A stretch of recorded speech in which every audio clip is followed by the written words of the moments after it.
Había pedido el día jueves, les recuerdo a los que estuvieron y a los que no, que si podían leer el libro de Ruth, porque el libro de Ruth es un libro que se lee muy fácilmente, es un libro muy cortito, pero a pesar de que es un libro corto, pequeño, en cuanto a extensión literaria se refiere, es un libro muy grande en cuanto a su grandeza espiritual. Encontramos unas lecciones realmente maravillosas, Así que en esta tarde vamos a disfrutar de la exposición de la palabra a través del libro de Ruth y vamos a orar en este momentito para pedir la bendición del Señor. Queremos como siempre dar la bienvenida a todos, especialmente a los que probablemente esta tarde estén por primera vez. Yo veo caras nuevas en esta tarde, espero que estén a gusto, que estén cómodos y que podamos disfrutar todos de la palabra del Señor en este momento. Padre Celestial, te damos muchas gracias por este tiempo hermoso de alabanza, de adoración que hemos tenido. Gracias, Padre, por este lugar que tú nos has provisto para alabar y adorar tu nombre. Queremos pedirte en esta tarde que bendigas, Señor, este estudio de tu palabra, que seamos buena tierra donde pueda ser sembrada tu bendita y poderosa palabra. Quita todo obstáculo, todo impedimento, abre nuestra mente, nuestro corazón, nuestro oído espiritual, para que podamos aprender y descubrir las maravillas de tu palabra, Señor. Ponemos delante de ti, pedimos tu bendición, que todo cuanto aquí se haga y se diga sea para tu gloria y tu honra. Gracias también por los hermanos de diferentes naciones que en este momento a través de internet están en sus hogares, en sus países, también escuchando tu palabra. Bendícelos también a ellos y a todos y a cada uno de nosotros. Aquí estamos para aprender de ti. En el nombre de tu amado Hijo Jesús. Amén y amén. Vamos al libro de Ruth, por favor, rápidamente. Ya se han leído unos versículos en esta tarde. Para los que han leído el libro, saben perfectamente que es un libro que está a continuación de la historia de los jueces, lo cual no significa que ya la historia de los jueces pasó al pasado, a la historia, y comienza una etapa nueva, sino que la historia de la familia de Elimelech y su esposa, Noemí, y de sus hijos, se lleva a cabo durante el período de los jueces. La mayoría de los comentaristas dicen que pudo ser, por lo que a continuación les voy a leer, que lo que le ocurrió a Elimelech y a Noemí y a su familia fue probablemente durante el tiempo de Gedeón, el juez llamado Gedeón. Por una sencilla razón, porque dice en el libro de los jueces que durante el tiempo de Gedeón, el pueblo de Israel hizo lo malo ante los ojos del Señor. Y el Señor ya les había dicho muy claramente que una de las cosas que le podían ocurrir en el futuro, que de hecho ocurrió, es que vendría hambre a la tierra. Y curiosamente, si leemos la historia de todos y de cada uno de los jueces, que es una historia de casi 300 años, muy larga, encontramos que en el tiempo, en el periodo de Gedeón, fue cuando hubo hambre. Dice que eran los madianitas, que subían de su país, subían de la parte donde ellos estaban, y dice que subían justamente en el tiempo de la cosecha y arrasaban con todo. Dejaban al pueblo muerto de hambre, el pueblo entró en una crisis económica, la gente tuvo que ir al monte a esconder en cuevas, y es cuando ellos claman al Señor y el Señor levanta a Gedeón. Así que ya nos hemos situado. La historia que vamos a contar esta tarde se llevó a cabo probablemente durante el tiempo del juez llamado Gedeón. Los personajes principales que aparecen en el capítulo 1 ya los conocéis. Elimelech, que es el padre de la familia, cuyo nombre significa mi Dios es rey. Eli, mi Dios, Melech, rey. El nombre de su esposa es Noemí, significa dulce, significa placentera. Tenía dos hijos. El mayor se llamaba, como dice aquí, versículo 2 de Ruth capítulo 1, Malón y Kelión. Malón significa débil, enfermizo. Probablemente era un joven, un niño que desde pequeñito fue muy enfermito, y los padres lo vieron así muy flaquito, muy raquítico, y le pusieron este nombre que espero que no se le ocurra ponerle a ninguno de ustedes a sus hijos. ¿Cómo se llama el niño? Enfermito, debilucho. Y el otro no se queda atrás. El otro, Kelión, significa abatido o consumido. Dicho en términos modernos, el hecho polvo de la familia. ¿Qué familia? Bueno, ellos viven en una pequeña población llamada Bet-Lehem, cuyo nombre significa la casa del pan, en la provincia de Judea, el mismo pueblo donde tiempo más tarde nacería el rey David y donde mucho tiempo después nacería nada más y nada menos que el Mesías, el Señor Jesucristo. Ellos ven que el país está pasando por un momento terrible, diríamos hoy en día de paro, de crisis, de pobreza, de miseria, y deciden irse a vivir al extranjero, concretamente a Moab. ¿Qué país sería hoy en día Moab? Bueno, sería el territorio que ocupa Jordania, ¿vale? Hay muchos lugares desde Israel, estando uno viajando por la carretera de Israel, que lo que separa a Jordania de Israel es simplemente la frontera natural del río Jordán y la frontera natural del Mar Muerto. Si tú estás en Israel y ves perfectamente Jordania enfrente de ti. Bueno, pues a ese país llamado Moab, en aquel momento, es donde Elimelech dice, bueno, vámonos de aquí porque aquí nos vamos a morir de hambre, no hay trabajo, no, hay hambre, hay escasez, y se van a vivir a Moab. Los moabitas, como ustedes saben, es para situarnos un poquito, los moabitas eran descendientes de una de las hijas de Lot. Ustedes se acuerdan que cuando Sodoma y Gomorra fue destruida, las hijas de Lot pensaban que el único hombre que quedó vivo de toda la tierra era su padre. Y entonces ellas deciden emborrachar a su padre, mantienen relaciones con él, y de esa manera pues la raza humana no se extinguiría. Y entonces una queda embarazada, la mayor, su hijo lo llaman Moab, de ahí vienen todos los moabitas, todos los que son hoy en día de Jordania, y también los amonitas, la otra hija. Eran idólatras, el dios principal que se adoraba en Moab era Quemos, una idolatría terrible, y a ese lugar, simplemente porque hay trabajo y simplemente porque hay comida, sin importarle el ambiente espiritual donde va a meter a su familia, allí se va Elimelech, el aventurero, y claro, con el paso del tiempo, lo que pareció o empezó muy bonito, termina en una auténtica tragedia. La Biblia nos enseña que el padre muere, Elimelech muere, no sabemos de qué. Noemí quedó viuda, pero tenía 2 hijos, y los hijos eran los responsables de cuidar de sus padres cuando estos eran mayores o quedaban viudos. Pero con tan mala suerte, dirían algunos, que sus 2 hijos, da a entender el texto que murieron los 2 en el mismo tiempo, el mayor y el menor.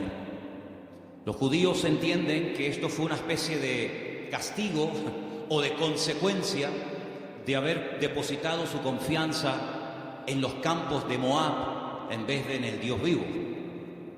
Y es que yo creo que problemas vamos a tener siempre durante toda la vida. Ahí no está la cuestión. La pregunta es, ¿cómo vamos a reaccionar los creyentes cuando tengamos problemas? Porque cómo reacciona la gente del mundo, ya lo sabemos. Pero ¿cómo debe de reaccionar un hijo, una hija de Dios, una familia cristiana, creyente en el Señor, cuando vienen tiempos difíciles? De paro, de enfermedad, de muerte, de separaciones de los padres o problemas económicos. ¿Cómo vamos a reaccionar ante la adversidad? Bueno, no se le ocurrió otra cosa a Elimelech que decir, vámonos de aquí y nos vamos a Moab y empezamos de cero. Bueno, esos eran sus planes, pero dice la Biblia que a veces nuestros pensamientos no son los pensamientos de Dios. Y allí, de la noche a la mañana, hermanos, aquello que empezó tan bonito terminó siendo una auténtica tragedia. 3 viudas, Orfa, la que se casó con uno de los hijos de Elimelech y Noemí, Ruth, la otra que se casó con otro hijo, y también Noemí. 3 mujeres solas ante el peligro. En aquella época no había pagas, ni había ayudas del gobierno ni del Estado para mujeres viudas. Ya el Señor en su palabra, como vamos a ver en esta tarde, había organizado un sistema para ayudar a los más necesitados, a los colectivos más desfavorecidos, como eran las viudas, los huérfanos, también, como no, los extranjeros. Vamos a verlo dentro de un momento. Pero Noemí decide regresar. Ahora, si ustedes han leído detenidamente el libro, se van a dar cuenta que lo más probable es que las propiedades, sobre todo las tierras que eran en su día de Elimelech, él las tuvo que vender o hipotecar para poder marcharse con su familia al extranjero. Eso es algo que ha hecho muchísima gente que han venido de otras naciones. Tal vez en esta tarde hay alguien aquí entre nosotros que dice, pues eso es lo que yo he tenido que hacer. He tenido que hipotecar mi casa o pedir un préstamo a un banco o vender un terreno que yo tenía en Bolivia, en Argentina, en Ecuador, en Brasil o donde fuera para poder venir a España, a Europa y empezar una vida nueva. Evidentemente eso lo tuvieron que hacer ellas, porque después vamos a ver que efectivamente eso fue lo que pasó. Así que ya no tienen propiedades, ya no tiene marido, ya no tiene hijos y ahora no solamente está viuda, sino que ahora ya tiene unos cuantos años encima y el presente y el futuro es realmente terrible, terrible. Las dos nueras le dicen, no te preocupes, nosotras vamos a ir contigo, te vamos a apoyar, te vamos a sustentar, pero hay un momento en el que Noemí se vuelve y les dice las siguientes palabras. Estamos en Ruth capítulo 1. Noemí le dice en el versículo 8 a sus dos nueras, andad, volveos cada uno a la casa de su madre, que el Señor haga con vosotros misericordia, como la habéis hecho con los muertos, sí, con vuestros maridos y conmigo. Que el Señor os conceda hallar descanso, cada uno en la casa de su marido. Luego las besó y ellas alzaron la voz y lloraron. Realmente la tristeza, el desánimo, la depresión, la angustia, el miedo se había apoderado de estas tres pobres mujeres. Y ellas le dijeron, versículo 10, ciertamente nosotras, fijaros tan plural, nosotras iremos contigo a tu pueblo. Verso 11, Noemí les respondió y les dijo, volveos, hijas mías, ¿para qué habéis de ir conmigo? ¿Tengo yo más hijos en el vientre que puedan ser vuestros maridos? Volveos, hijas mías, e idos, porque yo ya soy vieja para tener marido. Y aunque dijese, esperanza tengo, y esta noche estuviese con marido, y aún diese a luz hijos, ¿habíais vosotras de esperarlos hasta que fuesen grandes? ¿Habéis de quedaros sin casar por amor a ellos? No, hijas mías, que mayor amargura tengo yo que vosotras, pues la mano del Señor ha salido para mí. Ellas alzaron su voz otra vez, lloraron, y Orfa besó a su suegra, mas Ruth se quedó con ellas. Ay, amigo, ya se produce una ruptura. Ya no son las tres las que están como una piña. Al fin y al cabo las tres tienen un denominador común, son viudas, tan solas en la vida. Sino que ahora dice la Biblia que una de ellas, Orfa, cuyo nombre significa terca o testaruda, toma una decisión. Y entonces la decisión que toma es volver a la casa de su familia. Noemí le dijo, y aquí tu cuñada se ha vuelto a tu pueblo y a sus dioses, vuélvete tú tras ella. A mí me llama la atención que la Biblia destaca no solamente el hecho de que ella vuelve a su familia, lo cual en cierto sentido es lógico, ¿verdad? Y normal, sino que añade algo que es muy significativo. Dice, ella se ha vuelto a su casa, a la familia de sus padres y a sus dioses. Yo dije al principio en la introducción que en Moab no se adoraba al Dios de Abraham, de Isaac y de Jacob. No era el Dios vivo al que se adoraba. Eran idólatras. Adoraban como Dios principal a Quemos, seguramente a otros más, a Baal, a Astarot, y sabe Dios a quién más. Por lo tanto, cuando ella se va a la casa de su familia, vuelve otra vez a practicar y adorar los dioses que probablemente, no tenemos 100% de seguridad para asegurar esto, ella había dejado de adorar durante el tiempo que estuvo casada con uno de los hijos de Noemí. Ella vuelve otra vez atrás y vuelve otra vez, permítame la expresión, es una expresión bíblica, vuelve otra vez al vómito. Y a mí me hace recordar la historia de Orfa. No voy a hablar mucho de ella, pero sí quisiera destacar que, ¿saben a quién me recuerda Orfa? Cuando estaba preparando todo esto para el día de hoy compartir con ustedes, me venía a la cabeza el joven rico. ¿Os acordáis de la historia del joven rico? Un chico aparentemente que quería saber la verdad, que quería crecer, que quería respuestas a sus preguntas y a sus dudas. Y cuando el mismísimo Señor Jesucristo le dice, tú has hecho esto y esto y esto y esto, y está muy bien, pero yo observo, yo noto que a ti te hace falta una cosa en la vida. y te voy a decir qué es lo que a ti te hace falta. Y se lo dice, y dice que se puso muy triste, y dio media vuelta y se marchó, y ahí acaba la historia del joven rico. A pesar de que el Señor le dijo algo tremendo, ven conmigo, pero él no estuvo dispuesto a pagar el precio. Viendo Noemí que una de sus nueras se ha vuelto atrás a sus dioses, a su antigua vida, le dice a la otra que le queda, a Ruth, versículo 15, he aquí tu cuñada se ha vuelto a su pueblo y a sus dioses, vuelve tú tras ella. Y ahora viene una de las declaraciones más hermosas de toda la Biblia, versículos que mucha gente sabe de memoria, porque son una declaración muy profunda de lo convencida que estaba, de lo dispuesta que estaba Ruth de no dar marcha atrás. Los leo, versículos 16 y 17. Ruth le dice, no me ruegues que te deje y me aparte de ti, porque a donde quiera que tú fueres, iré yo. Donde quiera que vivieres, viviré. Tu pueblo será mi pueblo, y tu Dios será mi Dios.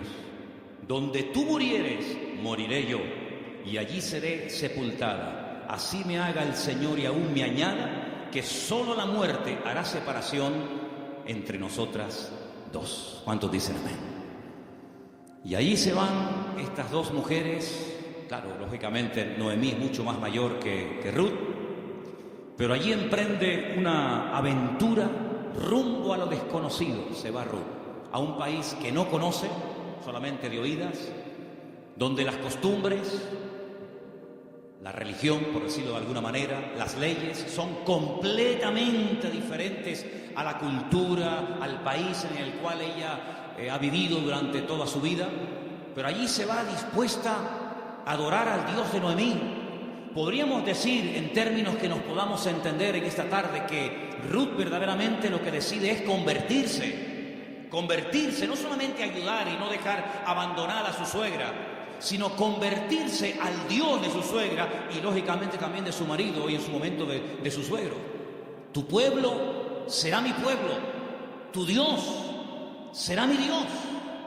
El Dios monoteísta, el Dios que no acepta que se adore a otros dioses aparte de Él, sino que, como dice en su palabra, al Señor tu Dios adorarás y a Él solo servirás. ¿Cuántos dicen amén? Allí se va Ruth rumbo a lo desconocido. Y saben, hermanos, hay un capítulo en la Biblia que es el famoso capítulo de la mujer virtuosa de Proverbios, que si no me equivoco creo que es el capítulo 31, el último capítulo del libro de Proverbios, que se llama La mujer virtuosa, Eshet Hayil. Y Ruth es la única mujer en todo el Antiguo Testamento que recibe el título de Eshet Hayil, que significa mujer virtuosa. Es decir, que cuando leas el capítulo 31 de Proverbios y que te habla de la mujer virtuosa, tú dices, bueno, ¿y quién es una mujer virtuosa? ¿A quién puedo ver como punto de referencia en la historia de la Biblia para saber a lo que se refiere el Señor? Ahí la encuentras en el libro de Ruth. Una mujer sacrificada, trabajadora, fiel, que es capaz de renunciar a todo a cambio de nada, aparentemente. Una mujer que incluso está dispuesta a morir en tierra ajena. Y fíjate que me llamó la atención que José, que estaba muriendo fuera de su tierra, estaba muriendo en Egipto, antes de morir dice que él dio orden de que, como él sabía y anticipa proféticamente la liberación de la esclavitud de Egipto, él da orden para que sus huesos se los lleven con ellos cuando salgan milagrosamente de Egipto. Y dice la Biblia que lo hicieron así, y durante 40 años, hermanos, los israelitas estuvieron dando vueltas y vueltas en el desierto, cargando los huesos de José hasta que llegan a Canaán y logran darle una digna sepultura. Sin embargo, Ruth no dice, cuando yo muera, por favor, lleven mi cuerpo, lleven mis huesos a Moab, sino que ella dice, donde a ti te entierren, que me entierren a mí ahí también al lado tuyo. Sí, una mujer decidida, una mujer comprometida, en otras palabras, una mujer con las ideas claras. ¿Cuántos dicen amén? ¿Cómo vamos a reaccionar frente a la adversidad? Porque si huyeron de Israel, de Betlehem, huyeron a Moab para buscar una mejor vida, ahora la tortilla se ha dado la vuelta. Ahora cuando regresan, ya sin marido y sin hijo, y con unos cuantos años encima, sola, viuda y sin recursos, hipotecada hasta las cejas y con otra nuera que la acompaña, pues no piensen ustedes que el retorno fue mejor que la ida. Es más, dice la Biblia que cuando la vieron entrar por el pueblo de Betlehem, toda la ciudad se echó a la calle diciendo: madre mía, podríamos utilizar el refrán popular nuestro que dice: ¿quién te ha visto y quién te ve?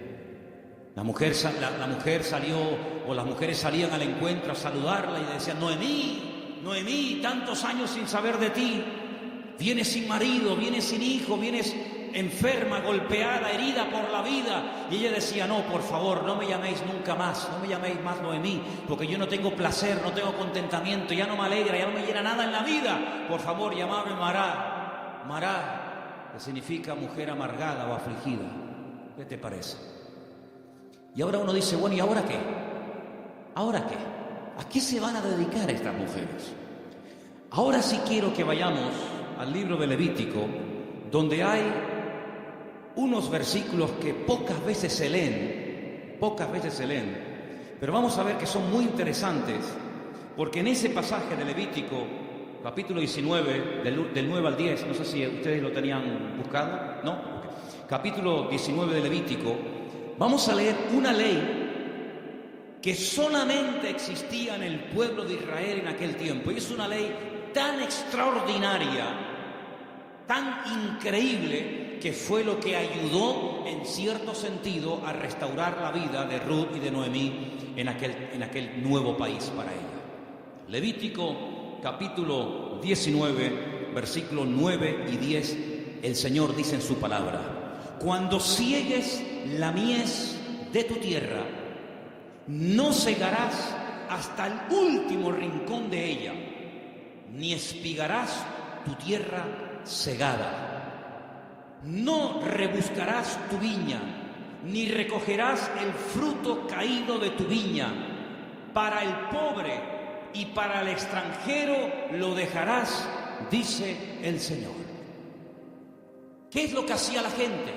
Cuando iba a coger la cosecha, arrasaban con todo. Y si se caía un racimo de uvas, o se caía una espiga de trigo, o de cebada, o de lo que fuera, daban marcha atrás y lo recogían. Y si alguien se metía en aquel campo después del tiempo de la siega, estaba pelado, no había nada. Sin embargo, el Señor dice: ustedes van a ser diferentes. Esto es una ley donde el Señor muestra su amor y su compasión por el pobre, por el huérfano, por la viuda, por el extranjero, por el que no tiene prácticamente ningún recurso para buscarse la vida, como el caso de Ruth y de Noemí. Ustedes, cuando vayan a segar, no sean avariciosos, no quieran acapararlo todo. Oye, si se cae una espiga, déjala. Si hay un rinconcito que no quieres, digamos, cosecharlo, meter la hoz, déjalo ahí en un rinconcito, para que cuando ustedes terminen, pues puedan entrar los que no tienen tierra, los que no tienen trabajo, las viudas, los extranjeros, los pobres, los huérfanos, y puedan de alguna manera conseguir algo para llevarse a la boca. Y eso es lo que utiliza Ruth. Como ella sabe, evidentemente por los labios y por la influencia buena de Noemí sobre ella, le dice: vete a espigar, vete hoy a buscar la vida. Noemí, ¿a dónde va a ir la pobre? Si la pobre ya está vieja, está enferma, está cansada, está desanimada. Pero allí se va Ruth.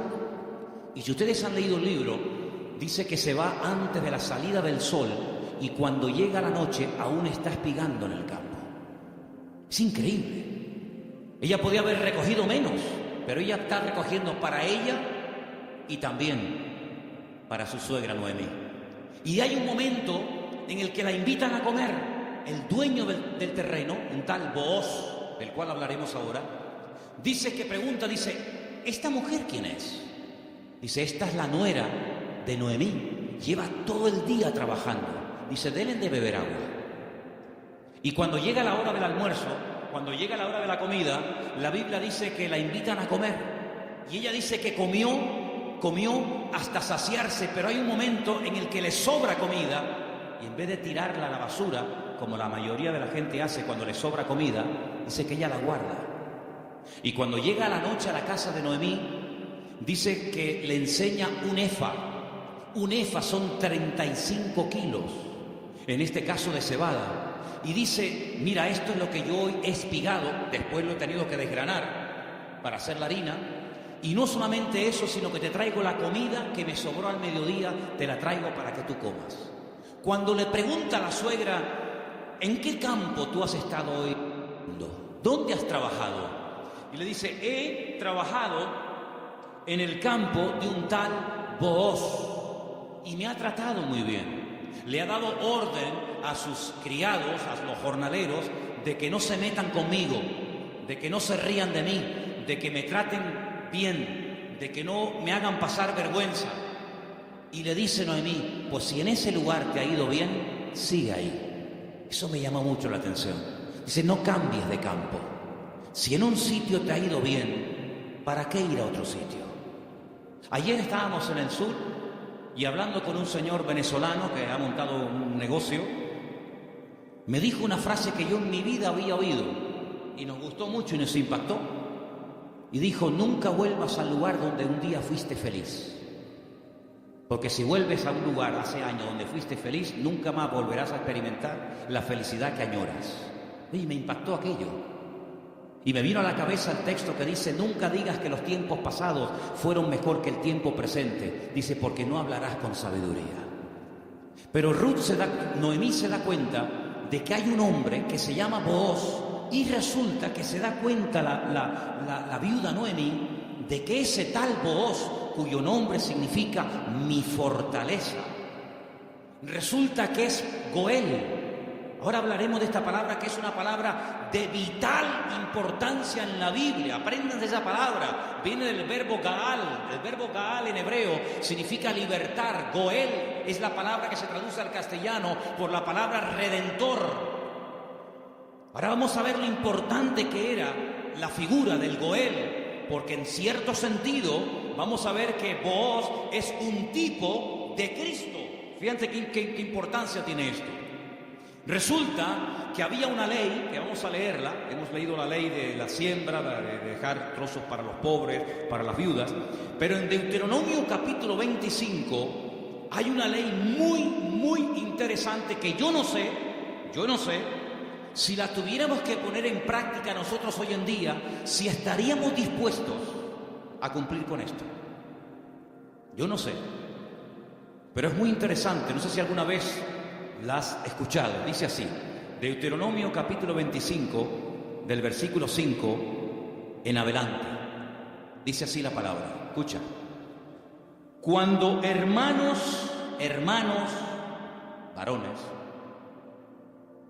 habitaren juntos y muriere uno de ellos, como el caso de Malón y Kelión, que eran hermanos que vivían juntos, si muere uno de ellos y no tuviere hijos, la mujer del muerto no se casará con hombre extraño. Su cuñado se llegará a ella y la tomará por mujer y hará con ella parentesco. Y el primogénito que ella diere a luz sucederá en el nombre de su hermano muerto, para que el nombre de éste no sea borrado de Israel. ¿Entendéis, no? Si el hombre no quisiere tomar a su cuñada, irá entonces su cuñada a la puerta, a los ancianos, y dirá, mi cuñado no quiere suscitar nombre en Israel a su hermano, y no quiere emparentar conmigo. Entonces los ancianos de aquella ciudad lo harán venir, hablarán con él, y si él se levantare y dijere, no quiero tomarla, se acercará entonces su cuñada delante de los ancianos, le quitará el calzado del pie, le escupirá en el rostro y le hablará y le dirá, así será hecho al varón que no quiere edificar casa a su hermano, y se le dará este nombre en Israel, la casa del descalzado. Qué ley tan extraña, ¿no?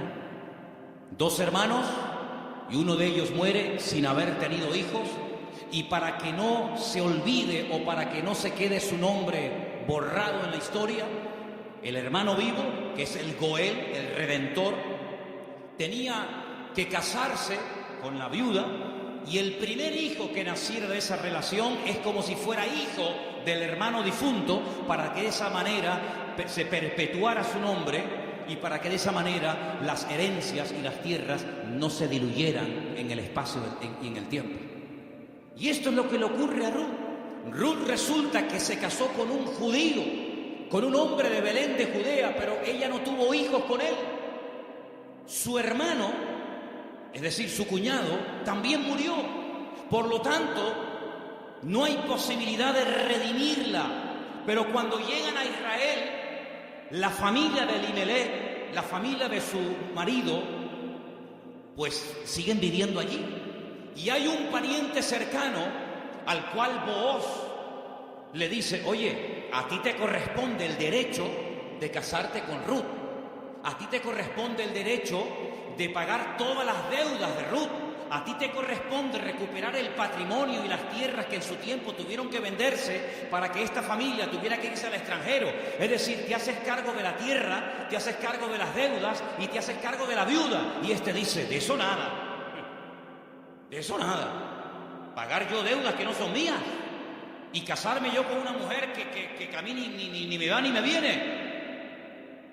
Y Booz dice: muy bien, vamos a ir delante de 10 ancianos, vamos a ir delante de un Miniam, delante de 10 hombres judíos, y tú vas a decir eso delante de ellos, que no quieres redimir a Ruth, que no quieres hacerte cargo de sus deudas, de sus hipotecas y de la viuda, y lo vas a decir delante de testigos. Y lo dice. Y entonces es cuando entra en escena Booz y le dice a Ruth: hija, tú no te preocupes. Ahora, la diferencia de edad de Ruth y de Booz tenía que ser inmensa.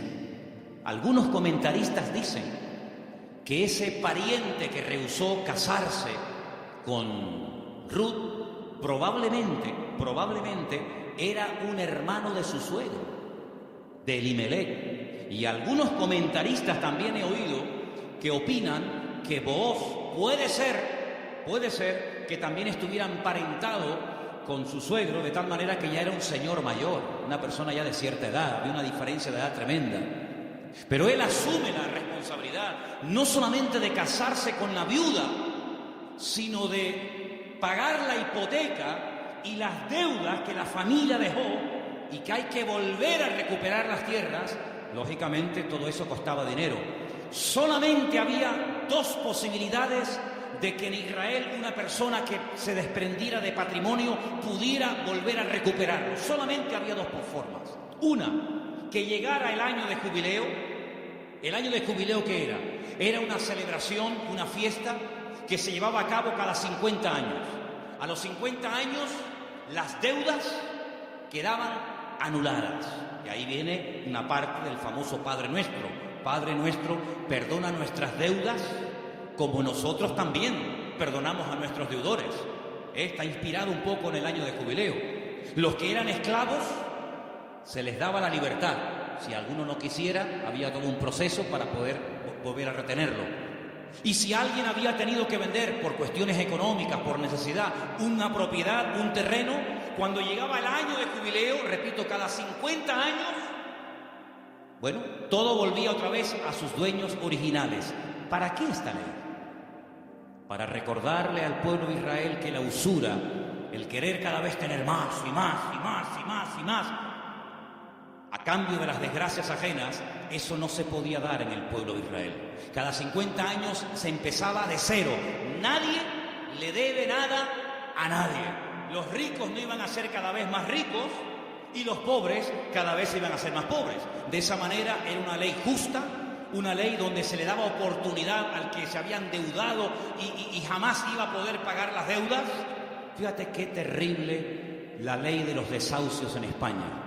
600.000 familias, 600.000 familias, multiplica por 3 o 4 miembros cada familia, estamos hablando ya de millones de personas, tuvieron que dejar la casa que no podían pagar, los padres en algunos trancarle la nómina y un alto porcentaje se lo quitaron. Es decir, un sistema faraónico donde te ofrecían todo los bancos a cambio de nada, y te llamaban y te ofrecían todo llamándote a tu casa, y una vez que te tienen en su territorio te aprieta el nudo, amigo, y de aquí no sales nunca.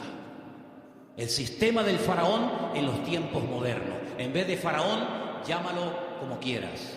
Sin embargo, Dios en su palabra jamás iba a permitir que su pueblo cada vez fuera de mal en peor, endeudándose de tal manera que al final era imposible hacer frente a semejantes deudas. Y una cosa también muy importante, aunque no es el tema a tratar, entre hermanos no se podían dar préstamos con intereses. Ustedes saben que hay personas que están pagando muchos años y todavía la deuda no se ha pagado. Lo que están pagando es simplemente parte de los intereses, porque son tan elevados que por una regla de 3, cuanto más pagas, más debes. ¿Cómo se come eso, hermano? Así que la única forma de recuperar una tierra que se había vendido era llegar al año de jubileo. Pero ¿quién le aseguraba al que había vendido una propiedad? Ponte que tuviera 40 o 50 años, que iba a durar otros 50 años para recuperar la tierra. Era prácticamente imposible, impensable. Pero luego había otra forma. Era otra forma. Pero claro, ahí había que tener mucho amor y mucha compasión. Y era decir, no es mi deuda, entre comillas, no es mi problema, pero yo voy a redimirte, yo voy a ser tu Goel, yo voy a asumir cuánto debes. Pues mira, tuve que vender la casa, tuve que hipotecarla, tuve que vender el terreno, tuve que hipotecar los animales, en algunos casos tuve que vender a mis hijos como esclavos a trabajar a jornal durante un tiempo. Yo me hago cargo de todas tus deudas y encima me caso contigo, levantamos descendencia y empezamos una vida nueva. ¿Cuántos dicen amén? Bueno, hermano, eso fue lo que hizo el Señor Jesucristo por todos y cada uno de nosotros, ¿sí o no? Cuando vinimos al Señor, la inmensa mayoría de los que estamos aquí y muchos de nosotros, ¿cómo vinimos al Señor? ¿En nuestro mejor momento? Yo pienso que la mayoría de los que nos hemos convertido al Señor, cuando vinimos a los pies de Cristo, vinimos en nuestro peor momento. Algunos desanimados, otros enfermos, otros enganchados, otros esclavos de no sé qué, de no sé cuánto. Pero el Señor Jesucristo dijo, a ver, ustedes tienen una deuda tremenda. Y una deuda no con un banco, no con una financiera. Ustedes tienen una deuda conmigo. Y es una deuda que no se puede pagar con trabajo, ni con dinero, ni con lágrimas, ni con sudor. Es una deuda que solamente se puede pagar con sangre. Pero no cualquier sangre, sino con la sangre preciosa de Jesucristo. Y vuestra miseria, vuestra hipoteca, vuestra crisis material y espiritual, yo me hago cargo de ella. Y yo os compro a precio de sangre. Y por eso podemos leer en Primera de Pedro unos versículos tremendos, donde basados en la ley del Goel, el que redimía al que estaba destruido, Pedro dice, tenéis que saber, hermanos queridos, Primera de Pedro 1:18, que habéis sido rescatados. Eso fue lo que hizo Booz por Ruth, rescatarla, redimirla. Vosotros fuisteis rescatados de vuestra vana manera de vivir, la cual recibisteis de vuestros padres, no con cosas corruptibles como oro o con plata, sino con la sangre preciosa de Cristo, como de un cordero sin mancha y sin contaminación, ya destinado desde antes de la fundación del mundo. Cristo, antes de que existiera Adán y Eva, antes de que existiera el jardín del Edén, Él sabía que un día iba a venir a este mundo a morir en la cruz por los pecadores. Desde antes de que el mundo existiera, ya Él sabía que su destino iba a ser ese. Desde antes de la fundación del mundo, pero manifestado en los postreros tiempos por amor de vosotros, y mediante Él, ¿cuál creéis en Dios? Quien le resucitó a los muertos y le ha dado gloria, para que vuestra fe y esperanza sean en Dios. ¿Cuántos dicen amén? Este Booz es un hombre tremendo. Es un hombre que dice, bueno, yo soy rico, tengo tierras, tengo de todo. ¿Qué necesidad tengo yo de meterme ahora, permítame, en estos líos, asumir deudas que yo no contraje? Si Elimelech hipotecó sus tierras y tuvo que vender sus casas, ¿a mí qué me importa? Diría alguno. Y si tuvo que irse al extranjero a buscarse la vida, y si allí murió él y sus hijos, y ahora hay una serie de mujeres que están las pobrecitas sin nada en la vida, ¿yo qué tengo que ver con todo esto? Pero vos no es un hombre frío, insensible. Vos es un hijo de Dios. Y los hijos de Dios tenemos corazón, no solamente cabeza. ¿Cuántos dicen amén?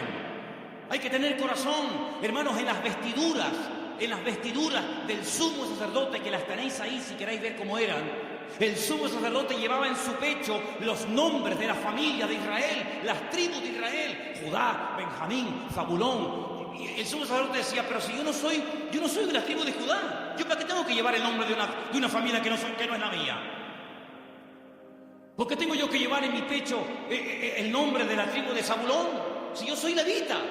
Pero es que el Señor le enseñó al pueblo de Israel a través del sumo sacerdote que para servir a Dios y para creer en el Señor y hacer su voluntad, uno tiene que tener corazón. ¿Cuántos dicen amén? Hay tanta insensibilidad, hermano, incluso en el pueblo de Dios. Sí, dicen que España es un país muy solidario, el país de más donaciones de órganos del mundo. Sí, está muy bonito. Pero hermanos, el mundo no nos tiene que dar ejemplos a nosotros, ni lecciones de solidaridad y de amor, sino que somos nosotros los que deberíamos ser la gente más solidaria y los que más apoyamos al necesitado del mundo, porque para eso el Señor nos ha puesto en esta tierra. Y vos dijo: no, yo no me voy a limpiar las manos como tú que te has limpiado las manos. Porque los que habéis leído el libro, os habéis dado cuenta que cuando al pariente cercano le dicen: oye, que hay unas tierras que son preciosas, están abandonadas, porque Elimelech se tuvo que ir al extranjero, pero son unas tierras hermosas. Este dijo: uy, estas son para mí, porque ahora junto las mías con las de Elimelech, y cuando yo me muera, mis hijos tendrán más herencia. Y tiene unos campos, y tiene unos olivares, y tiene, pero vos le dices: pero espérate un momento. No solamente hay que recuperar tierras y propiedades, sino que aquí hay algo muy importante, y es que aquí hay una vida. Aquí no solamente hablamos de cosas, aquí hablamos de seres humanos. Qué interesante que Faraón decía: llévense las bestias, llévense los animales, pero déjenme las mujeres y los niños aquí. Qué curioso, ¿no? Interesante, ¿no? Y vos dijo: no, si tú no quieres hacerte cargo de esta situación y no quieres coger todo el paquete, sino lo que te interesa, y renuncias, entonces yo hago acto de presencia. Y ahí entra vos en escena, y dice la Biblia que se casan, y desde el momento en el que Ruth entra en contacto con vos, su vida cambió radicalmente. Pero yo pregunto, ¿y este hombre tan bueno, tan solidario, con un corazón de oro, que sin comérselo ni bebérselo se encuentra de la noche a la mañana teniendo que asumir una responsabilidad tremenda de atender a una viuda, con lo que eso conlleva, de atender también a una suegra que no era la suya, pero que viene en el paquete también incluida, de tierra, de hipoteca? Este pedazo de hombre, ¿de dónde salió? Algunas hermanas solteras que están orando para tener un compañero, un varón en la vida, dice: pero Señor, súpleme un Booz. ¿Dónde están esos hombres? Bueno, yo no sé dónde están, pero yo te digo una cosa: yo sé de dónde salió este. ¿Sabes de quién es hijo vos? ¿Tú te acuerdas cuando un día el general Josué le dice a dos de sus soldados: vamos a entrar a Canaán, cosa que Moisés no logró hacer? A nosotros nos corresponde ahora entrar y tomar posesión de la tierra. Pero antes de entrar, vamos a hacer algo.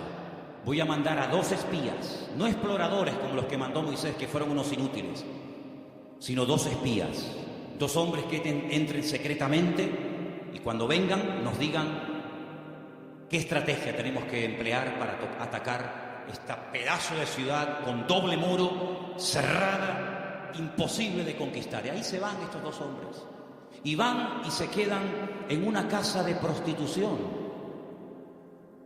Y algunos dirán: ¿y cómo 2 hombres del pueblo de Israel se van a semejante lugar? Bueno, no es que fueron a pecar, sino que era el lugar donde 2 extranjeros pasarían desapercibidos perfectamente, porque por allí entraban y salían muchos. Y allí contactaron con la dueña de aquel negocio, por llamarlo de alguna manera, y la dueña una noche en una habitación les dice: yo sé quiénes son ustedes, yo sé de qué país sois, yo sé que vosotros sois israelitas, y yo he oído lo que vuestro Dios ha hecho por vosotros. Yo he oído que ustedes salieron de un país llamado Egipto y cuando llegaron a la frontera natural del Mar Rojo que no podían avanzar y el faraón venía detrás, ustedes clamaron al Señor y el Señor les abrió el Mar Rojo y ustedes pasaron por el medio de él. Y cuando el faraón intentó meterse, el Señor cerró las aguas y murieron los ejércitos del faraón. Y ustedes entraron por el desierto y hemos oído lo que el Señor ha hecho por vosotros y por eso la ciudad está muerta de miedo y ha desfallecido nuestro corazón. Yo suplico, yo ruego por amor de vuestro Dios que cuando entréis y toméis posesión de la tierra, porque sabemos, y dice así, sabemos que Jericó va a ser tomada y conquistada por vosotros, que tengáis misericordia de mí y de mi familia. Y estos hombres se quedan sorprendidos porque esta mujer está contando las noticias de hace 40 años. ¿Tú te acuerdas de lo que leíste en el periódico hace 40 años? Bueno, algunos dirán, pero si yo no tengo más que 25. ¿Pero alguien se acuerda aquí de lo que leyó en un periódico hace 40 años? Ella lo tenía fresco en su mente. Vienen a por nosotros, nuestros días están contados. Esta tierra no nos pertenece. Vienen los hijos de Dios, viene el Dios de Abraham, de Isaac y de Jacob. Tengo que tomar medidas preventivas, tengo que salvar mi vida y la de mi familia. Y los espías le dicen, vamos a hacer algo. Si tú no te chivas, si tú no dices que hemos estado aquí, si tú no vas ahora con el cuento al capitán de la guardia o al rey de Jericó, sino que tú mantienes el secreto, y el día que nosotros entremos en la ciudad, tú estás dentro de la casa con toda la familia que quiere ser salva, nosotros te protegeremos a ti y a toda tu familia.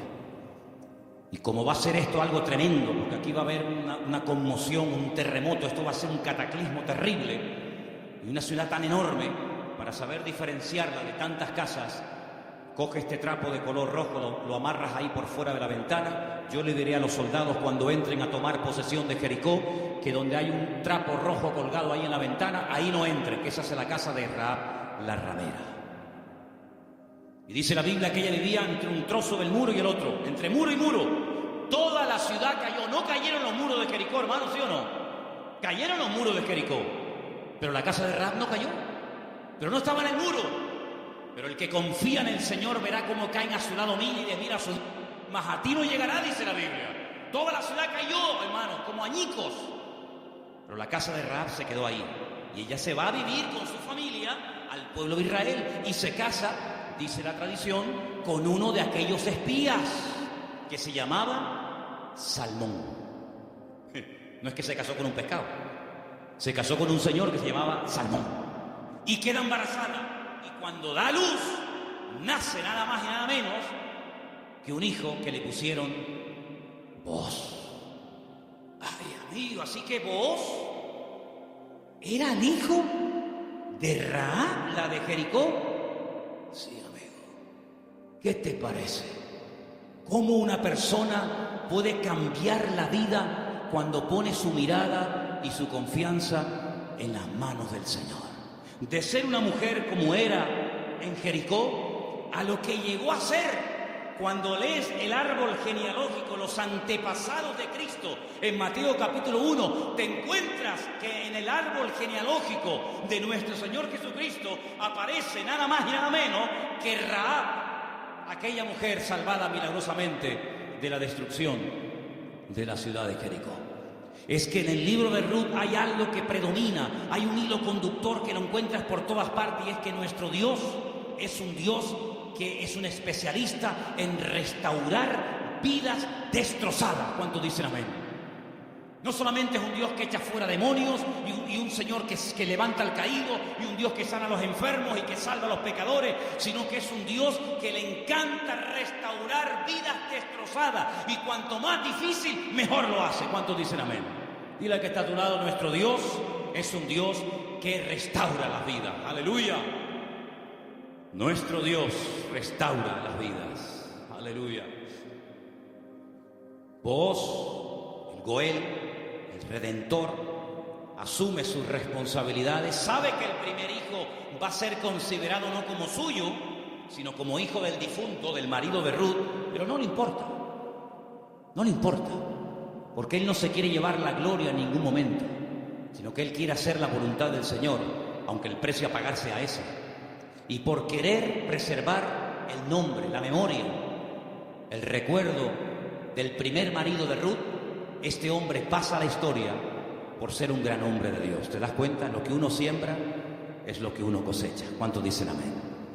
Ahora, no solamente el Goel, el Redentor, era el responsable de pagar las deudas del difunto y recuperar las tierras y casarse con la viuda, sino que hay un elemento que quiero mencionarlo de pasada, no aparece en el libro de Ruth, pero lo quiero comentar, y es que era el responsable de vengar la sangre, era el vengador de la sangre. Es decir, si por ejemplo al marido de Ruth lo hubieran matado, en vez de morir de una enfermedad, como aparentemente parece que murió, lo hubieran matado, Booz tenía la obligación de vengar la sangre del marido de Ruth. Era el que vengaba la sangre derramada inocentemente por cualquier persona. Pero eso no lo quiero tocar, pero también entra dentro de la responsabilidad del Goel. Ahora, hay 3 versículos que vamos a leer en esta tarde que son muy bonitos y muy interesantes, y por favor presten atención. Salmos 119, 154. Defiende mi causa y redímeme, vivifícame con tu palabra. Vuélvelo a leer otra vez, por favor. Defiende mi causa y redímeme, vivifícame con tu palabra. La figura del Redentor, la figura del Goel, estaba tan impregnada en la cultura judía, en la cultura bíblica, que los salmistas, los que escriben salmos y otras porciones de la Biblia, conociendo la importancia de este personaje tan trascendental para poder restaurar vidas destruidas, se inspiran en esa figura, y entonces el salmista, que seguramente es el autor del Salmo 119, el rey David, dice: redímeme, sé tú mi Goel. Fíjate qué importante era la figura del Goel en aquellos tiempos. Proverbios 23:11, por favor. Porque el defensor de ellos es el fuerte, el cual juzgará la causa de ellos contra ti. Ahí está, el Señor haciendo las veces del fuerte, del protector, del que cuida, del que redime, del que ayuda a levantar al que ha tropezado y caído. Realmente es algo realmente extraordinario. Y el último texto, Isaías 41:14. No temas, gusano de Jacob, oh vosotros los pocos de Israel. Yo soy tu socorro, dice Jehová, el Santo de Israel es tu Redentor. Amén. El Santo de Israel es tu Goel, es tu Redentor. Él es el que se va a encargar. Ahora, hermano, déjeme que les diga algo. El Goel, el Redentor, ¿de qué se hacía cargo? ¿Solamente de la viuda? ¿Solamente de las deudas? Se hacía cargo de todo. El primero renunció porque quería parte de la tierra, pero no quería asumir la responsabilidad de casarse con la viuda. Vos dice: no, todo o nada. Las deudas, las hipotecas, lo que se perdió, y también de la viuda. Y hermanos, el Señor Jesucristo, cuando ha venido a nuestra vida, ¿de qué se ha hecho cargo? ¿De perdonar solamente nuestros pecados? Bueno, gloria a Dios, si solamente hubiera hecho eso el Señor, perdonar nuestros pecados y prometernos la vida eterna, bueno, gloria a Dios. Pero hay mucho más que eso. Es que con la salvación, con la conversión, no solamente va incluido el perdón de mis pecados, sino la protección física y espiritual de mi vida. Y Él ha prometido suplir todas mis necesidades. ¿Por qué? Porque es mi Redentor, porque es mi Goel. ¿Quién iba ahora a darle comida y vestido y atender y cuidar y mimar y amar a Ruth? Pues tú, que para eso te has casado con ella, el Goel, el Redentor. Bueno, pues eso es lo que el Señor ha hecho con nosotros. En ciertos sentidos, como que se ha casado Dios con su pueblo. A su pueblo le llama su cuerpo. Ese cuerpo tiene una cabeza que es Cristo. Y Él es el que se encarga de todos y de cada uno de los detalles de nuestra vida. Pues yo no entiendo cuando hay creyentes que tienen una fe muy grande para una cosa y luego para otro dudan. Pero que el Señor se ha hecho cargo y ha comprado todo. Tus deudas, tus enfermedades, tus desánimos, tus miedos, tus angustias, tus complejos, tu pecado, todo lo ha comprado el Señor. Y Él va a hacer una obra total y completa en la vida de todos y de cada uno de nosotros. ¿Cuántos dicen amén? Hermanos, en el capítulo 3 del libro de Ruth, en el versículo 1, me llamó la atención yo estuve leyendo en hebreo todo el libro, y hay palabras que aparecen que son muy, muy interesantes.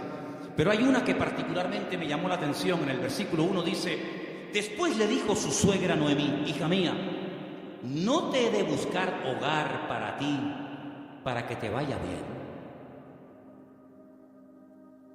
Es decir, Noemí dice: yo voy a hacer todo lo posible para que tú a mi lado tengas algún día tu propio hogar. Y busqué la palabra hogar en hebreo, y la palabra que aparece en el versículo 1 aquí traducida por hogar es la palabra Manoah. Y cuando yo veo en el texto que pone Manoah, le digo a Elena: Elena, ¿no hay un personaje en la Biblia que se llama Manoah? Y me dice: sí. ¿Quién era Manoah? Sí, señor. Muy bien, hermano. Era el padre de Sansón, Manoah. Y digo, voy a buscar lo que significa Manoah. Y resulta de que me encuentro que la palabra hogar, Manoah, se puede traducir por descanso, tranquilidad, reposo, quietud y otros tantos sinónimos. Y me pongo a buscar versículos en la Biblia, solamente vamos a leer 2. Me pongo a buscar versículos en la Biblia donde aparece la palabra Manoah y me quedé sorprendido, porque una de las primeras veces que aparece la palabra Manoah, traducida aquí en el texto castellano-español por la palabra hogar, es en Génesis 8:9, y os vais a quedar sorprendidos porque tiene que ver con un pájaro, tiene que ver con un animal. ¿Lo tenéis? Génesis capítulo 8, versículo 9, y dice así. ¿Lo tienen, chicas? ¿Sí? Vamos. Y no halló la paloma donde sentar la planta de su pie, y volvió a él al arca, porque las aguas estaban aún sobre la faz de la tierra. Entonces él extendió su mano y tomándola, la hizo entrar consigo en el arca. Noé no podía consultar el parte meteorológico, no tenía ordenador dentro del arca, no tenía WhatsApp y decir: oye, por ahí donde tú vives. Bueno, es que no podía decir eso, porque no había nadie con vida fuera del arca. ¿Y cómo consulto? ¿Cómo me atrevo yo a abrir la puerta del arca y si se me entra el agua dentro? Llevaba un año dentro de aquel barco. ¿Salgo o no salgo? Es que antes de salir hay que tomar medidas preventivas. No te tires a la piscina si no hay agua. No, hermano, eso es fe. No, eso es locura. Eso no es fe. Usted va a la piscina y está vacía. Usted, hermano, el justo por la fe vivirá. Y yo le diría: descanse en paz, hermano. ¡Pum! Ahí se quedó el hermano. Uy, le falló la fe. No, le falló la cabeza. Eso no es fe. Eso es un disparate. La fe no es locura. La fe es certeza, es convicción. No es disparate, ni locura, ni emoción, ni sentimiento. Es seguridad de que lo que voy a hacer, ni Dios me ha dicho que lo haga. Ahora, una cosa es que el Señor me diga: tírate a la piscina, pero no hay agua. Si tú me lo dices, yo me tiro. Pero si tú no me lo dices, yo no me tiro ni loco. ¿Cuántos dicen amén? Muy bien. Noé dice: la única forma de comprobar es mandando una paloma. Y dice que abrió la ventana, la única ventana que había en el arca, suelta la paloma, y dice que la paloma no halló lugar donde reposar. Claro, estaba todo anegado en agua, todavía no había bajado el nivel de las aguas, y ahí aparece la palabra Manoah. No había reposo, no había un lugar donde poder decir: bueno, aquí me quedo, y aquí crío mis polluelos, y aquí me hago mi palomar, y no sé qué, no sé cuánto. No había. ¿Por qué? Porque las circunstancias todavía no estaban preparadas para salir del arca. Y otro versículo muy conocido, que ustedes se lo saben de memoria, donde aparece la palabra Manoah, es en el Salmo 23, versículo 2. Veamos si queréis el 1 y el 2. Salmo 23, 1 y 2. Que se lo saben de memoria, ¿sí o no? Que dice... ¿Vamos? Dale. Jehová es mi pastor, nada me faltará. En lugares de delicados pastos me hará descansar. Junto a aguas de reposo me pastoreará. Junto a aguas de reposo. Allí donde hay calma, donde hay quietud, allí me pastoreará el Señor. Una de las características del Señor es que lo que hace el Señor trae al corazón reposo, tranquilidad, paz. ¿Cuántos dicen amén? Donde hay paz está el Señor. Donde no hay paz, dudo mucho de que el Señor esté. El apóstol Pablo le decía a los corintios: lo que yo les he enseñado es para poner orden en la iglesia, porque esto me lo dijo el Señor, compartiera, porque en nuestras iglesias lo que caracteriza a nuestras congregaciones es el orden, pero si alguien quiere ser contencioso, allá él. Por lo tanto, hermanos, lo que Noemí le está diciendo a su nuera Ruth es que el anhelo de su corazón es que Ruth logre tener algún día un reposo, que logre tener un sitio de tranquilidad donde sea feliz, y por eso se traduce por la palabra hogar. Y yo pregunto una cosa: ¿y tu hogar cómo está esta noche? ¿Tu hogar es un lugar de reposo? ¿Tu hogar es un lugar de calma y de quietud y de paz? Porque si no lo es, la culpa no la tiene Pedro Sánchez, que dimitió ayer, o también se la vamos a echar a él. La culpa no es de la izquierda ni de la derecha. Cuando no hay Shalom Bay, como dicen los judíos, cuando no hay paz en el hogar, ¿quién tiene la culpa? La cabeza. Así que la responsabilidad principal del hombre en el hogar es traer paz al hogar. Y si no la hay, ya sabes lo que tienes que hacer. Entra en tu aposento y tu Padre que te ve en lo secreto te recompensará en público. Si no tienes recompensa en público, es porque hace mucho tiempo que no estás en lo secreto, en lo escondido con Dios. ¿Cómo reaccionamos ante la adversidad? Es el título del mensaje de hoy. ¿Cómo reaccionamos cuando algo va mal? Siempre tenemos la tendencia de echarle la culpa a algo o a alguien. Si no es el pastor, es la mujer del pastor. Si no es la derecha, es la izquierda. Si no es el frío, es el calor. Si no es el que se fue, es el que se quedó. Siempre buscamos un chivo expiatorio al que echarle la culpa. Noemí, hay un momento cuando ella regresa del extranjero que le dice a la población de Betlehem: no me llaméis Noemí, porque la mano del Señor se ha vuelto contra mí. La mano del Señor no está contra ninguno de sus hijos. Simplemente que hay un trato, hay circunstancias, hay situaciones en la vida por las cuales tendremos que pasar, nos guste o no. Pero no tenemos que tener ningún temor, porque lo que permita el Señor en nuestra vida, todo absolutamente está bajo la mano y el control de nuestro Dios. ¿Cuántos dicen amén? Y eso fue lo que consiguió Ruth: un hogar de paz, de quietud y de calma.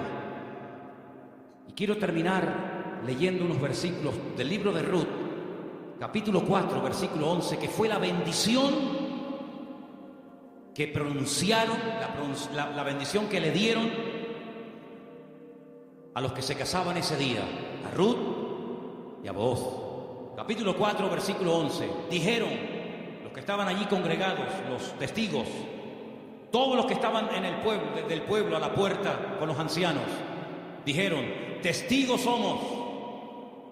El Señor haga a la mujer que entra en tu casa como a Raquel y como a Lea, las cuales edificaron casa de Israel, y tú seas ilustre en Efrata y seas de renombre en Belén, y sea tu casa como la casa de Fares, el que Tamar dio a luz a Judá, por la descendencia que de esta joven te dé el Señor.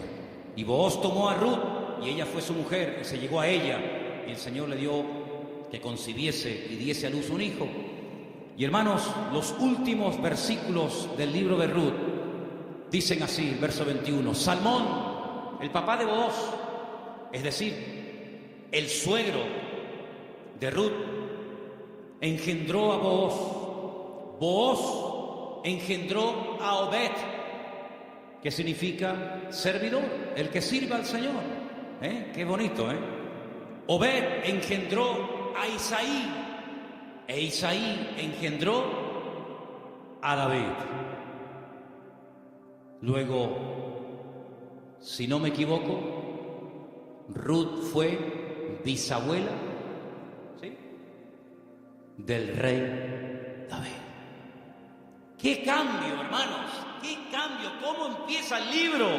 Una familia destruida, una familia que no sabe a dónde disparar, que no sabe a dónde irse. Miseria, hambre, he tenido que hipotecar la casa, he tenido que vender los terrenos, sin nada. a la aventura, nos vamos a Moab. Y sin tener en cuenta que el Señor prohibía categóricamente la unión entre el pueblo de Israel y otras razas, resulta que sus hijos, hombre, claro, ¿con quién se casaron Kelión y Maleón? ¿Con quién se casaron los hijos de Noemí y los hijos de Elimelech? ¿Con quién? Pues con mujeres del país donde fueran a vivir. Sí, ese es el futuro que le vas a dar a tus hijos. Si con la cosa de darle un mejor futuro material, has traído la ruina espiritual a tu casa.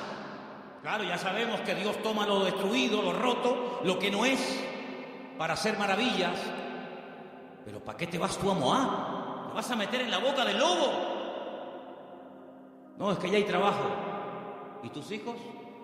¿De quién se van a enamorar? ¿Con quién se van a casar? Con mujeres idólatras.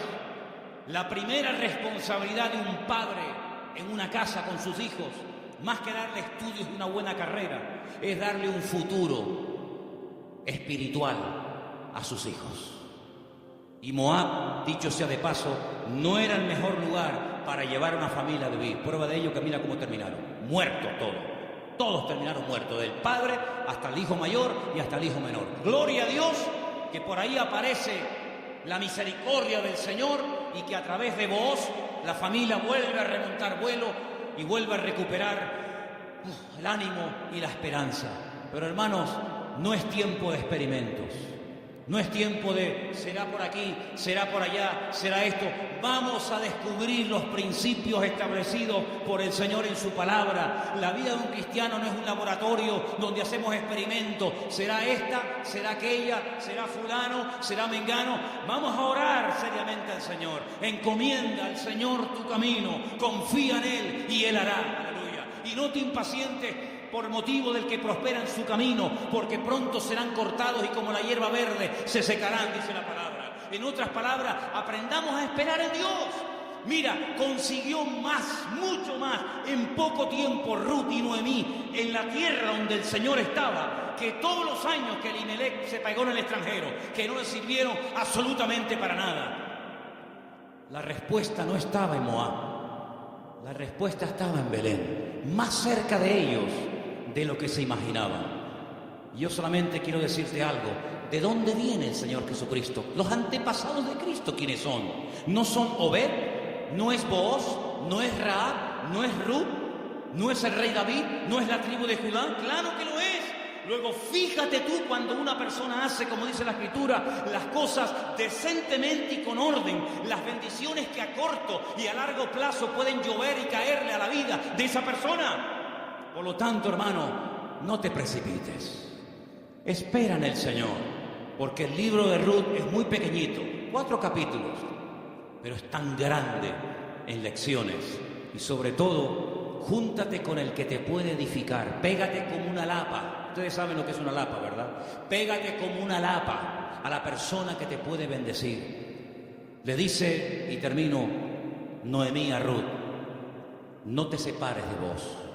Esta noche quiero explicar esto porque puede ser que algunos lo leyeron y dijeron, pero ¿qué le estaba proponiendo la suegra?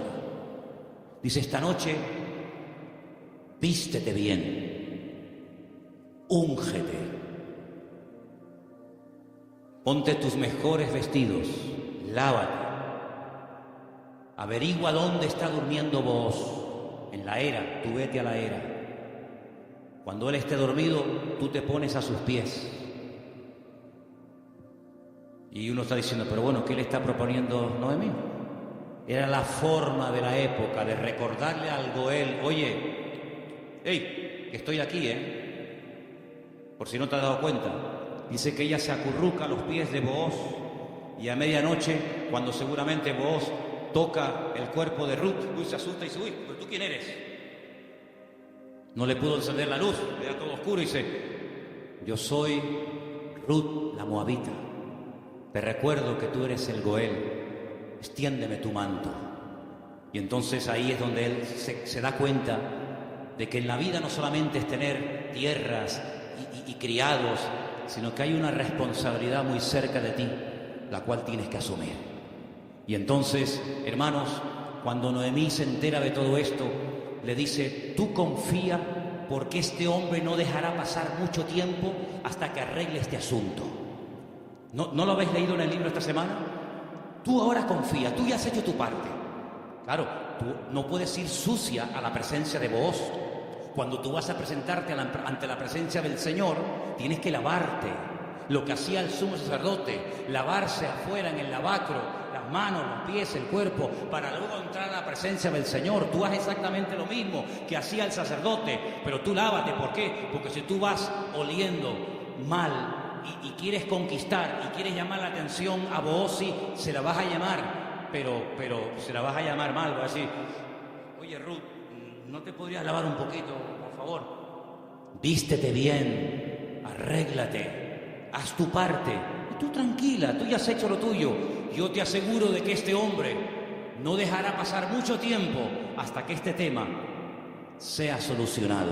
Hermanos, si esa era la confianza que tenía Noemí en Booz, al ser un hombre de Dios, que al percatarse, al estar informado de una situación que solamente él podía solucionar, ¿cuánto más nuestro Padre Celestial nos dará las cosas que nosotros pedimos, y pedimos con fe, si sabemos esperar en Él? No dejará pasar mucho tiempo el Señor hasta decir: yo asumo mis responsabilidades, y mi responsabilidad es ser tu pastor, proveer tus necesidades, cuidarte y protegerte todos los días de tu vida. Si Booz se encargó de Ruth, ¿cómo no se va a encargar nuestro Goel, nuestro Redentor, nuestro Rey de Reyes y Señor de Señores, de tus hijos, de tu esposa, de tu trabajo, de tu salud, de tu familia, cuando Él es el Señor Todopoderoso, que todo lo sabe, todo lo conoce, y ni siquiera hemos abierto la boca y ya el Señor sabe lo que mi vida necesita? Por lo tanto, ese fuerte aplauso a nuestro Goel, a nuestro Redentor, a Él la gloria.